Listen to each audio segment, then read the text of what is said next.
જો ઉનાળાની ઋતુનો મસ્તનો એક ખૂબ જ ઔષધીય પાક શાકભાજી એટલે કારેલા. અમારા ખેતરે જો અમે કારેલાને વેલવા હવે કારેલા આવી ગયા છે. આજે અમે કારેલા તોડવા બદલે આવ્યા છીએ ખેતરે. જો આખું સરસ મજાના કારેલા આવી ગયા છે, દેશી કારેલા. આની સબ્જી બહુ મસ્ત બને, ખૂબ જ આયુર્વેદિક છે આ વનસ્પતિ. તમે જોઈએ છે ખેતરમાં, ઘણીવાર તમારા ખેતરમાં જોઈએ છે. તો ઉનાળામાં આનું સેવન કરવું જોઈએ. આ ખૂબ જ નેચરલ અને એકદમ ઔષધીય વનસ્પતિ છે, એકદમ ઔષધીય. જો આ કારેલા મસ્ત આવી ગયા છે, દેશી કારેલા. ખાવામાં શાકવાનું પણ બહુ મીઠું બને. પછી તમારે ડાયાબિટીસના દર્દીઓ હોય ખાસ કરીને, એ લોકોને આનું ખાસ સેવન કરવું જોઈએ, કારેલાનું.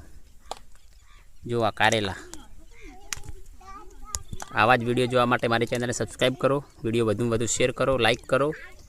આપણે મળતા રહીશું. જય હિન્દ, જય ભારત.